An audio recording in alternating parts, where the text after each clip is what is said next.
Assalamualaikum warahmatullahi wabarakatuh. Saya Edoh Prastia, peserta Latsar CPNS Angkatan 55, kelompok 3. Pada hari ini saya akan mempresentasikan salah satu nilai dasar ASN, yaitu adaptif. Adaptasi adalah suatu proses yang menempatkan manusia yang berupaya mencapai tujuan-tujuan atau kebutuhan untuk menghadapi lingkungan dan kondisi sosial yang berubah-ubah agar tetap bertahan. Adaptif adalah karakter alami yang dimiliki makhluk hidup untuk bertahan hidup dan menghadapi segala perubahan lingkungan atau ancaman yang timbul. Mengapa adaptif? Adaptif merupakan salah satu karakter penting yang dibutuhkan oleh individu maupun organisasi untuk mempertahankan kelangsungan hidupnya.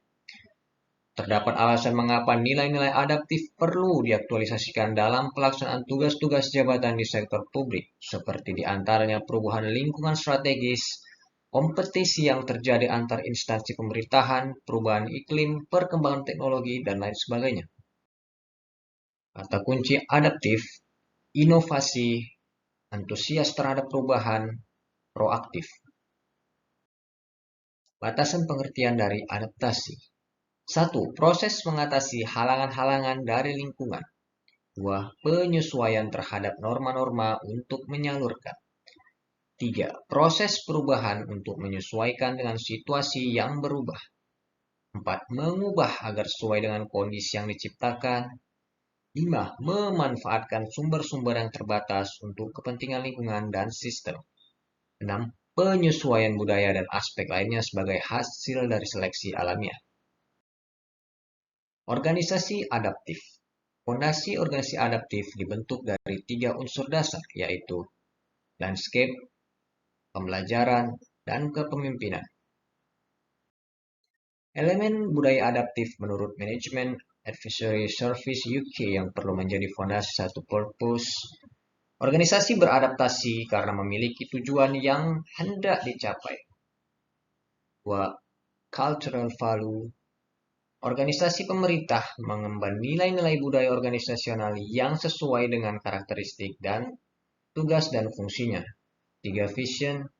Visi menjelaskan apa yang hendak dituju, yang tergambar dalam kerangka pikir dan diterjemahkan dalam kerangka kerja yang digunakan dalam organisasi. 4. Corporate value.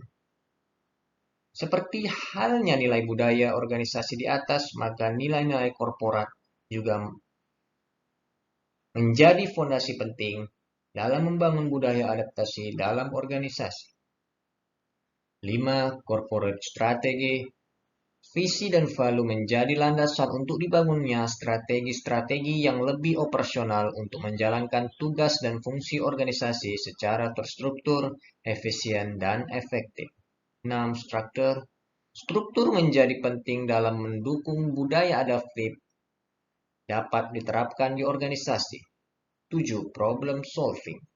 Budaya adaptif ditunjukkan untuk menyelesaikan persoalan yang timbul dalam organisasi, bukan sekadar untuk mengadaptasi perubahan. 8. Partnership working. Partnership memiliki peran penguatan budaya adaptif karena dengan partnership maka organisasi dapat belajar, bermitra, dan saling menguatkan dalam penerapan budaya adaptif. 9. Rules. Aturan main menjadi salah satu framework budaya adaptif yang penting dan tidak bisa dihindari sebagai bagian dari formalitas lingkungan internal maupun eksternal organisasi. Adaptif sebagai nilai dan budaya ASN. Peter Senge memperkenalkan paradigma organisasi yang disebutnya learning organization. 1. Pegawainya harus terus mengasah pengetahuan hingga ke tingkat mahir. 2. Pegawainya harus terus berkomunikasi hingga memiliki persepsi yang sama atau gelombang yang sama terhadap suatu visi atau cita-cita yang akan dicapai bersama. 3. Pegawainya memiliki mental model yang mencerminkan realitas yang organisasi ingin wujudkan. 4. Pegawainya perlu selalu sinergis dalam melaksanakan kegiatan-kegiatan untuk mewujudkan visinya. 5. Pegawainya harus selalu berpikir sistemik Penerapan budaya adaptif. 1. Dapat mengantisipasi dan beradaptasi dengan perubahan lingkungan. 2. Mendorong jiwa kewirausahaan. 3. Memanfaatkan peluang-peluang yang berubah-ubah. 4. Memperhatikan kepentingan-kepentingan yang diperlukan antara instansi mitra, masyarakat, dan sebagainya. 5. Terkait dengan kinerja instansi. Ciri-ciri individu adaptif. Eksperimen orang yang beradaptasi melihat peluang di mana orang lain melihat kegagalan, memiliki sumber daya, selalu berpikir ke depan, tidak mudah mengeluh, tidak menyalahkan, tidak mencari popularitas, memiliki rasa ingin tahu, memperhatikan sistem, membuka pikiran, memahami apa yang sedang diperjuangkan. Pengembangan kapasitas pemerintah adaptif. Indikatornya 1. Pengembangan sumber daya manusia adaptif. 2. Penguatan organisasi adaptif. Dan 3. Pembaharuan institusional adaptif.